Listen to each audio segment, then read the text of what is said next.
भैया नमस्ते। चंबल की घाटी से हम हैं करमवीर और आप देख रहे हैं चकल्ला। तो भैया अगर आप ये सोच रहे हैं या सोचने की कोशिश भी कर रहे हैं कि महामानव अपने 56 इंची वाले सीने पर लाद कर सिलेंडर आपके घर पटक जाएंगे तो भूल जाइए। लेकिन जैसा कि महामानव हमेशा बकलोली करते हैं आपदा में अवसर, तो एक अवसर हमने भी निकाल लिया। अगर आपको सिलेंडर चाहिए तो कुछ ना कीजिए, चुपचाप अपने मोहल्ले के पन्ना प्रमुख को पकड़िए। अब आप पूछेंगे पन्ना प्रमुख कौन है? अरे भाजपा में पन्ना प्रमुख होते हैं। तो पन्ना प्रमुख को पकड़िए और कहिए भैया हमका सिलेंडर दिलाओ 2027 में अगर वोट चाहिए तो। गारंटी के साथ बता रहा हूं, या तो सिलेंडर हुआ तुरंत मिल जाएगा या पन्ना प्रमुख हुआ भाग जाएगा मोहल्ला छोड़ के। दुई में से एक काम तो जरूर हो जाएगा, दोनों में ही आपका फायदा है। तो भैया जैसे आप किसी से पूछो कि मोदी जी के 3 काम बताओ 11 साल में कौन सा बथुआ उखाड़े हैं, तो 3 काम आपको हर भक्त बता देगा और इन तीनों काम से उसका कोई लेना देना नहीं होगा। गारंटी के साथ मैं बता रहा हूँ। पहला काम क्या बताएगा? ट्रिपल तलाक, 3 तलाक। अब भैया तुम मुसलमान हो नहीं हो हिंदू, तुम्हारा 3 तलाक से क्या लेना देना, कौन सी खुशी है तुमको? दूसरा काम वो बताएगा धारा 370 का हटना। चाहे कभी दिल्ली ना गए हो या हो सकता है शाहजहांपुर बरेली ना गए हो भाई, लेकिन कश्मीर से 370 हट गया, इसकी बड़ी खुशी है। कभी जाए देखा ना हो कश्मीर। आपको याद होगा 370 जब हटा था तो कोई सेब का बगीचा खरीद रहा था, कोई शादी कर रहा था वहां, कोई वो प्लाट खरीद रहा था। तीसरा आपको क्या बताएंगे? राम मंदिर का निर्माण, जहां से खुदे भाजपा हार गई अयोध्या वाली सीढ़िया से, अयोध्या प्रसाद सांसद है सपा से। और राम मंदिर में जाने के लिए लंबी लंबी लाइन लगती है। तो ये 3 काम ऐसे है भैया जिनके बारे में हर भक्त आपको बड़े खुशी से बताएगा कि ये 3 काम मोदी जी ने किए हैं और तीनों कामों से कोई लेना देना है नहीं भक्त का। तो 4 लाइन सुन लीजिए फिर शुरू करते हैं आज की बकलोली। तो भैया अर्ज किया है कि वो तिजारती पहलू निकाल लेता है, कि वो अब तिजारती पहलू निकाल लेता है। मैं कुछ कहूं तो तराजू निकाल लेता है। वो फूल तोड़े हमें कोई एतराज नहीं, वो फूल तोड़े हमें कोई एतराज नहीं, मगर वो तोड़ के खुशबू निकाल लेता है। और मैं इसलिए भी तेरे फन की कद्र करता हूँ, मैं इसलिए भी तेरे फन की कद्र करता हूँ, तू झूठ बोल के आंसू निकाल लेता है। ये मोदी जी पे है। तो भैया आज के वक्त में जब हमारे मोहन भागवत जी आरएसएस प्रमुख बताते हैं 3 3 बच्चा पैदा करो, और पढ़ाई लिखाई लेके तो आप लोग जानते हैं 10 10 हजार 15 15 हजार की किताबें हो जाती हैं। तो भैया एक वीडियो वायरल है, और ये वायरल वीडियो जो है वो है भैया गुरुग्राम का, गुड़गांव का, जिसमें नर्सरी क्लास की फीस देखकर लोग हैरान रह गए। इस वायरल वीडियो में वायरल हो रहे पोस्ट में एक बच्चे की महज 3 महीने की फीस 1,24,000 रुपए है, मांगी गई है स्कूल की तरफ से। इस आंकड़े ने इंटरनेट पर बहस छेड़ दी कि आखिर शुरुआती एजुकेशन इतनी महंगी क्यों होती जा रही है। ये मामला गुरुग्राम का है, जहां एचआर प्रोफेशनल पूजा सेठिया ने अपने बच्चे की नर्सरी फीस का screenshot social media platform LinkedIn पर शेयर किया। पोस्ट के मुताबिक नर्सरी की एक तिमाही की फीस तकरीबन 1,24,000 रुपए है, यानी साल भर की फीस लाखों रुपए पहुंच जाती है। उन्होंने मजाक के अंदाज में लिखा है इस फीस को अपने बच्चे के लिए एसआईपी में इन्वेस्ट करने का सोच रही हैं, क्योंकि प्ले स्कूल की इतनी फीस भरने से अच्छा निवेश करना होगा। अब आप सोच लीजिए, मोहन भागवत जी बताते हैं 3 3 पैदा करो, तो 1,24,000 अगर तिमाही है तो भैया सोच। अब भैया राघव चड्ढा वाला मामला पकड़े है तूल, उनको उपनेता पद से हटा दिया है आम आदमी पार्टी ने। उसके बाद उस शहीदाना अंदाज में अपना उन्होंने वीडियो बनाया संसद में खड़े होकर। अब पता चल रहा है कि वो कहाँ जाएंगे। कुछ लोग कह रहे हैं भाजपा में जाएंगे, हमारे साथ तो कांग्रेस में जाएंगे। जो मुद्दे उठा रहे हैं उसके हिसाब से तो हमें ऐसे लग रहा है। अब सोचिए आम आदमी पार्टी 2012 में बनी, तब से जितने उनके धुरंधर शुरुआत के लगभग सब छोड़ चुके हैं, चाहे वो शांति भूषण हो, चाहे प्रशांत भूषण हो, चाहे योगेंद्र यादव हो, चाहे वो साजिया इल्मी हो, चाहे आशुतोष हो, वरिष्ठ पत्रकार, और चाहे भैया कपिल मिश्रा हो, और चाहे कुमार विश्वास हो, और चाहे अलका लांबा हो, और चाहे स्वाति मालवीय हो, अब अगला नंबर राघव चड्ढा का है। तो ये सब छोड़ ही रहे हैं पलटिया। अब भैया मोदी जी हमारे बताते थे महामानव हवाई चप्पल पहनने वाला हवाई जहाज से सफर करेगा, लेकिन भैया ईरान इजराइल युद्ध ने हिंदुस्तान के आम यात्री की जेब पर सीधा असर किया है, हवाई यात्रियों के ऊपर। लेकिन हम बड़ा खुश हैं। ये जो किराया बढ़ा है हवाई जहाज का, अब आप हमको कह रहे होंगे हम काहे खुश हैं, हमारी खुशी का एक व्यक्तिगत कारण है, हम उससे खुश हैं।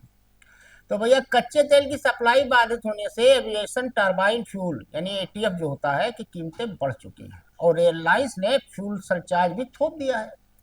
तो नतीजा सामने है, देश के तकरीबन हर बड़े रूट पर फ्लाइट का टिकट पिछले दिनों में 30 से 35% तक महंगा हो गया है। हाल ही में डोमेस्टिक एयरलाइंस के लिए एटीएफ 8.5% बढ़ा है, और एटीएफ किसी भी एयरलाइन के कुल परिचालन खर्च का 35% से 45% का हिस्सा होता है। अब मान लीजिए भैया कि दिल्ली से उड़ान पहले कितनी थी और अब कितनी, हम बता दें आपको, मोटा मोटा आपको आइडिया हो जाएगा। हवाई किराए को लेकर 16 अप्रैल की बुकिंग देखी जाए तो दिल्ली से गोवा का सबसे सस्ता नॉन स्टॉप टिकट अभी 8,384 रुपए से शुरू होता है। अब इंडिको पर यही रूट 9,038 से लेकर 11,098 रुपए के बीच चल रहा है। अब आप सोच लीजिए भैया, ये स्थिति हो गई। ईरान ने ऐसा कबाड़ा किया है पूरी दुनिया का, हार्मूज वाला अलग मामला चल रहा है। राजनाथ सिंह हमारे जो रक्षा मंत्री हैं, जो नींबू पहिया नीचे हवाई जहाज के रख के करते हैं उद्घाटन, तो उन्होंने ऑपरेशन सिंदूर पर, आजकल वो केरल में ना प्रचार प्रचार कर रहे हैं। अब भैया जो उन्होंने कल ऑपरेशन सिंदूर वाला बयान दिया था, तो पाकिस्तान के रक्षा मंत्री है ख्वाजा आसिम, तो ख्वाजा आसिम ने जवाबी बयान दिया। उन्होंने कहा, मतलब अपना आप जानते हो, आप पाकिस्तान आए बाएं आए तो रहते हैं भाई। राजनाथ सिंह कह रहे हैं कि अभी भी ऑपरेशन सिंदूर जारी है, पता नहीं कहाँ जा रही है, कागज में जा रही है कि कहाँ जा रही है, कि पता ही नहीं चलता है क्या चीज जा रही है। लेकिन हमको ये लग रहा है कि जो राजनाथ सिंह बार बार ऑपरेशन सिंदूर का जिक्र कर रहे हैं, क्योंकि 22 अप्रैल वो तारीख है जब भैया पहलगाम में निहत्थे निर्दोष पर्यटकों पर आतंकी हमला हुआ था। तो 22 अप्रैल की तारीख थी। तो भाजपा 5 राज्यों में चुनाव चल रहा है, आपको याद होगा मोदी जी पुलवामा के नाम पे वोट ले चुके हैं।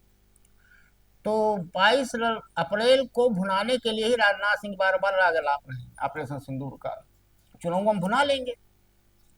अब भैया राघव चड्ढा वाला मैंने बताया कि आपको, उसको लेकर सब राशन पानी लेकर चढ़े हुए हैं। अब भैया ईरान वार के चलते मिडिल ईस्ट में तनाव चरम पर पहुंच गया है। इसी बीच गुरुवार को ब्रिटेन की अध्यक्षता में एक अहम बैठक हुई, जिसमें 60 से ज्यादा देशों ने हिस्सा लिया। भारत की ओर से इस बैठक में विदेश सचिव विक्रम मिस्री ने प्रतिनिधित्व किया। अब भैया एक चीज तो पता चल गया, इनकी पोल पट्टी खुल गई। विदेश सचिव ने एक चीज तो बता ही दिया साफ साफ, उन्होंने साफ कहा कि खाड़ी क्षेत्र में वाणिज्यिक जहाजों पर हुए हमलों में भारत को नुकसान उठाना पड़ा है, साफ बिल्कुल पता चल गया, और भारतीय नाविकों की जान गई है, जिससे इस संकट की गंभीरता और बढ़ जाती है। मिस्त्री ने कहा, भारत एकमात्र ऐसा देश है जिसने अपने नाविक खोए हैं। शायद विक्रम मिस्त्री भूल गए कि भारत आया हुआ ईरान का एक नौसेना पोत, उसे भी मार दिया था अमेरिका ने, वो भी कहा हिंद महासागर में, जिसमें सब मर गए थे, आधा ज्यादा लोग, 100 के आसपास लोग मरे थे, निहत्थे थे। हमारी राष्ट्रपति ने गार्ड ऑफ ऑनर लिया था, वो अभ्यास सैन्य अभ्यास पे आया हुआ था, तब इनको मिर्ची नहीं लगी थी, कई दिन तक तो छुपाए घूम रहे थे उसको। लेकिन अब विक्रम मिस्त्री कह रहे हैं, यानी कि कहीं ना कहीं अभी भी हारमूस वाले मामले में लग रहा है कि इसका भारत बिलाया हुआ है, इनकी चलवल तो रही नहीं है कहीं, विदेश नीति तो इनकी कूड़ेदान में पड़ी है, डस्टबिन में। विदेश सचिव ने एक चीज और कही, उन्होंने कहा कि अंतर्राष्ट्रीय जलमार्गों पर मुक्त और सुरक्षित आवागमन सुनिश्चित किया जाना बेहद जरूरी है, क्योंकि मौजूदा हालात वैश्विक ऊर्जा आपूर्ति को गंभीर रूप से प्रभावित कर रहे हैं। उन्होंने ये भी कहा कि भारत भी इस संकट का असर झेल रहा है। सही बात है भाई, सारी दुनिया झेल रही है, भारत भी झेल रहा है, करे तो करेगा। अब तक 6 जहाज आए हैं, 4 पहले आए थे, 2 फिर आए, जिनमें एलएनजी पीएनजी ये सब था। देखते हैं क्या होता है। अब भैया अमेरिका आप जानते ही हैं, ईरान पे हमला कर रहा है, पुल तोड़ रहा है, वैसे हम आपको बता दें, नेतन्याहू भी युद्ध अपराधी घोषित किए जा चुके हैं अंतर्राष्ट्रीय न्यायालय से, और बहुत जल्दी हमको पूरी उम्मीद है कि ट्रंप साउद के साथ भी यही कांड होगा, वो भी युद्ध अपराधी घोषित किए जाएंगे। और आज भैया हार्मूज स्ट्रेट को लेकर संयुक्त राष्ट्र की सुरक्षा परिषद में आपात बैठक बुलाई गई है। इसका उद्देश्य स्ट्रेट से जुड़े एक प्रस्ताव पर वोटिंग कराना है, लेकिन इस पर वीटो हो गया है। रसिया और चाइना ने वीटो कर दिया है इस प्रस्ताव पर, इसको ना सुना जाए। देखते हैं क्या होता है, होता भी है कि नहीं होता है। अब ट्रंप का वो सनकी पागल तो वही है वो, अब उसने काम लगाना शुरू कर दिया अपने वालों पे ही। ट्रंप ताऊ ने सबसे पहले अपने चीफ ऑफ स्टाफ आर्मी के जो हैं रैंडी जार से अपने पद से इस्तीफा देने कह दिया, रक्षा मंत्री के थ्रू अपने कहलवाया है। अब उसके बाद भी अपने अटॉर्नी जनरल पैम बांडी को उनके पद से हटा दिया गया। अगला नंबर हमें लग रहा है तुलसी गाबार्ड का है, उनको भी हटाएगा ट्रंप, हुआ है तो पगले। अब भैया ट्रंप है तो ट्रंप का क्या कहना। वैसे हम आपको बता दें, ये जो रुपया डॉलर 95 जा रहा है, ये निम्मो ताई की बदौलत नहीं है बचा हुआ, नहीं तो जाता 100 के पार। वैसे निम्मो ताई चाहती है कि 100 हो जाए, बराबर रहे, $1 इक्वल टू 100 रुपया, छुट्टी मिले। लेकिन तो भैया आरबीआई है, वही बचाए है अभी तक, नहीं तो काम लग गया होता। अब भैया अगला जो बजट सत्र का सेशन है वो 16 अप्रैल से शुरू होगा, और उसी समय चुनाव चल रहा होगा केरला, पश्चिम बंगाल, वो 5 राज्यों में। उसी में वो महिला विधेयक भी आएगा, इसीलिए उसको बुलाया गया है। पश्चिम बंगाल में पहला चरण 23 अप्रैल को है। अब भैया सुप्रीम कोर्ट के आदेश पर पश्चिम बंगाल में ट्रिब्यूनल बनाया गया था, जिसमें रिटायर्ड जज थे, और वो काम था उसका कि जो 60 लाख वोटर हैं जिनका नाम कट गया है, उनकी आपत्ति दावों पर सुनवाई करने का। तो जो पश्चिम बंगाल के सीईओ हैं मनोज अग्रवाल, उनका कहना है कि मैं नहीं जानता कि ट्रिब्यूनल कब खुलेगा, ताला लगा है ट्रिब्यूनल के ऑफिस में, उन्हीं को नहीं पता है कब खुलेगा। तो हमको कभी कभी लगता है कि जो सुप्रीम कोर्ट है, मतलब हमारे ख्याल से हिंदुस्तान में अगर सबसे ज्यादा भ्रष्टाचार सरकार के बाद कहीं होता है तो वो न्यायालय में होता है। न्यायपालिका से ज्यादा भ्रष्ट कोई है नहीं। आपको याद होगा जस्टिस श्रीधरन मध्य प्रदेश से हटाए गए थे, कर्नल सोफिया कुरैशी पे जो बयान दिया था वहां का पागल मंत्री, उस पर स्वतः संज्ञान लिए थे। वो आए थे हाई कोर्ट इलाहाबाद, इसके बाद उन्होंने एक सुनवाई की जिसमें एसपी और डीएम को तलब कर लिया था बरेली के। अब उनको हटा के सेंट कर दिया गया, वो रेवेन्यू मामला सिविल मैटर देख रहे हैं। तो यानी कि मान के चलिए न्यायपालिका में भ्रष्टाचार तो है, इससे कोई कह नहीं सकता है कि नहीं है। अब आपको याद होगा कि सऊदीया के क्राउन प्रिंस आए थे दिल्ली, और हमारे मोदी जी जब गए थे तो इनको पट्टा भी पहनाया था क्राउन प्रिंस ने, पट्टा पहने मुस्ताद हैं। लेकिन अब जब ईरान वाला मामला चल रहा है तो क्राउन प्रिंस भारत से गुहार नहीं लगाना है, रसिया से गुहार लगा रहे कि भैया कोनो हिसाब से ईरान से डीलिंग कराओ। तो हम भैया पूरी दुनिया की पॉलिटिक्स में बिल्कुल अलग थलग पड़ गए, हमारी कोई वैल्यू वैल्यू बची नहीं है, अगर आप सोच रहे हो। और वैसे भी मोदी जी आजकल वो प्रचार में मस्त हैं, असम में नाचते हैं चाय के बगान में, कहीं ही करते हैं, कहीं की करते हैं, इसके अलावा उनको कोई काम धाम है नहीं। हम फर्जी विश्व गुरु का लिए लंका लंका बजा रहे हैं। अब एक मजेदार बात बताएं, जो हारमूस की खा वो है जलडमरू मध्य, वहाँ एक यूनिक चीज हो रही है, विचित्र चीज है क्या। पाकिस्तान जो हमारे विदेश मंत्री एस जयशंकर कह नहीं रहे थे कि हम दलाली नहीं करते हैं, तो पर क्या रहा है, पाकिस्तान ने एक सेटिंग की है हारमूज पे। है हो क्या रहा है कि आप अपने जहाज पे पाकिस्तान का झंडा लगाओ, युआन या क्रिप्टो में कमीशन दो, और हारमूज से निकल जाओ सामान लेकर। पाकिस्तान का झंडा लगा तकरीबन 20 जहाज निकला है हारमूज की खाड़ी से, ये टाइम्स ऑफ इंडिया की रिपोर्ट है। तो 20 जहाज तो पाकिस्तान के होंगे नहीं कि वो पाकिस्तान जा रहे होंगे, अगर पाकिस्तान जा रहे होते तो 450-500 रुपया में वहाँ डीजल और पेट्रोल नहीं मिल रहा होता। और पाकिस्तान की औकात भी नहीं है कि 20 जहाज मंगा पाए। तो लाजमी बात है कि पाकिस्तान ने आपदा में अवसर खोजा, उसने मांडवली की, कुछ ईरान से तय किया होगा कमीशन, कुछ और तेहरान वगैरह से किया होगा, तो 20 जहाज निकले इस तरह। और हमारे वाले के तो भगवान मालिक है। अब भैया उसमें भी एक मामला है, कमीशन कितना ये भी जान लीजिए। अगर 2 बिलियन बैरल तेल है तो प्रति बैरल $1 कमीशन ले रहा है पाकिस्तान, और उसका झंडा लगा लीजिए आप, उसको कमीशन दे दीजिए। वो आपको याद होगा मुंशी प्रेमचंद ने कहानी लिखी थी नमक का दरोगा। चलते चलते आपको एक और बात बता दें, अगर आप बहुत बड़े सनातनी हैं तो आपको याद होगा औरंगजेब के बारे में बताया जाता है, उसने हिंदुस्तान में बहुत सारे मंदिर तोड़ के मस्जिद बनाए। आधुनिक काल में अगर कोई औरंगजेब है तो वो हमारे महापुरुष और आरएसएस है। आप चौंके होंगे हम क्या कह रहे हैं, हम मैं सबूत के साथ आपको बता रहा हूँ। आपको याद होगा सबसे पहले इन्होंने तो जो राम मंदिर बना अयोध्या में, उसमें पता चला लाखों करोड़ों का लूटपाट हुआ। संजय सिंह ने एक बार दिखाया था कागज पत्तर, चंपत राय को बैठाया गया, नृपेंद्र मिश्रा को बैठाया गया। उसके बाद काशी कॉरिडोर के नाम पर अक्षयवट काट दिया गया, सैकड़ों मंदिर स्वाहा कर दिए गए, अहिल्याबाई घाट का सत्यानाश कर दिया गया। फिर आप चलिए उज्जैन, वहां पर महाकाल मंदिर में कॉरिडोर के नाम पर सत्यानाश किया गया, आंधी वांधी चली, कई मूर्तियां उखड़ गई।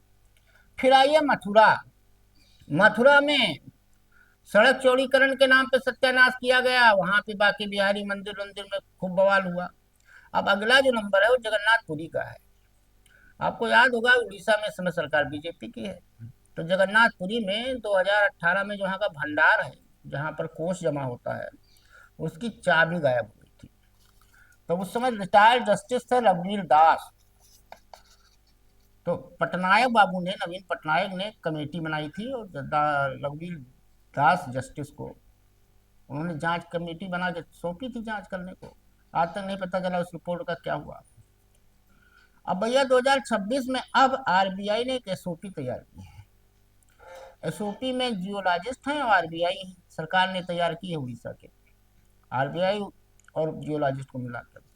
अब इसमें एक मजेदार बात है, साल 2018 में सुप्रीम कोर्ट ने मृणालिनी पांडी का एक आदेश जारी किया था और उसमें कहा था साफ तौर पे कि शंकराचार्य की सलाह सर्वोच्च होगी। लेकिन जो सरकार ने जो एसओपी बनाई है आरबीआई और जियोलॉजिस्ट वाली, उसमें शंकराचार्य को रखा ही नहीं गया है। मतलब पुरी के शंकराचार्य वो जब इस खजाने को खोला जाएगा तो उससे दूर रहेंगे, उनका कोई लेने देना नहीं होगा, उन्हें कुछ जानकारी ही नहीं होगी, और खजाना क्यों खोला जाएगा। आपको बता दें तकरीबन देश पर 3 लाख करोड़ का कर्जा है और बताया ही जा रहा है कि 2.5-3 लाख करोड़ के आसपास ही जगन्नाथपुरी का खजाना है। तो कोई बड़ी बात नहीं है। Modi ji market value balance करने के लिए, चूंकि ईरान वाला जो मामला चल रहा है, तो मार्केट वैल्यू बैलेंस शीट दिखाकर अंतर्राष्ट्रीय मार्केट से उधार ले लें। भाई अगर 2.5-3 लाख करोड़ रुपया अगर जगन्नाथपुरी मंदिर से मिल गया तो उसको मार्केट वैल्यू बैलेंस शीट दिखाएंगे और IMF से कर्जा और ले लेंगे और उसके बाद अपना सूट बूट पहन के घूमेंगे, विकसित भारत बताएंगे, 2057 बनेगा। ये हो सकता है, बड़ी बात नहीं है। तो चल चलते भैया 6 लाइन है, सुन लीजिए आप, हम भी चले, आप भी चलिए। हाँ एक चीज़ और बता दें आपको, अभी तक अगर आप इंडक्शन और स्टोव खरीद रहे थे तो अब भैया अगर 2 व्हीलर चलाते हैं तो साइकिल, और अगर 4 व्हीलर चलाते हैं तो बैलगाड़ी खरीदने की तैयारी शुरू कर दीजिए, वो दिन दूर नहीं है। तो चलते चलते सुनिए भैया, उजड़ उजड़ के संवरती है तेरे हिज्र की शाम, ना पूछ कैसे गुजरती है तेरे हिज्र की शाम, उजाड़ घर में कोई चांद कब उतरता है, सवाल मुझसे ये करती है तेरे हिज्र की शाम, और ये हादसा तुझे शायद उदास कर देगा, ये हादसा शायद तुझे उदास कर देगा कि मेरे साथ ही मरती है तेरे हिज्र की शाम। तो आज के लिए इतना ही, धन्यवाद।